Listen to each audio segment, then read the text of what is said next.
ஒரு அம்மா அங்கேருந்து பேட்டி கொடுக்குறாங்க சார். அவங்க சொல்றாங்க கூட்டம் இருந்த அன்னைக்கு 500 போலீஸ் தான் வந்துச்சு, செருப்பும் கிழிஞ்ச கொடியையும் பாதுகாக்கிறதுக்கு இவ்வளவு போலீஸ் எதுக்கியான்னு கேட்குறாங்க அந்த அம்மா. பார்த்தேன் நான்.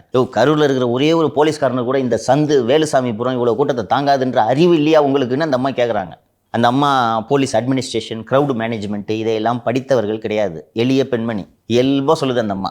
ஒரு போலீஸ்காரனுக்கு கூட இந்த ரோடில் இவ்வளோ க்ரௌடு தாங்காதுன்றது தெரியாதா? படிக்கிற பசங்க சார், படிக்கிற பசங்களை கண்ட்ரோல் பண்ண முடியாது சார். மரத்து மேலே ஏறுறான் சார், சொன்னால் கேட்க மாட்டானுங்க சார்.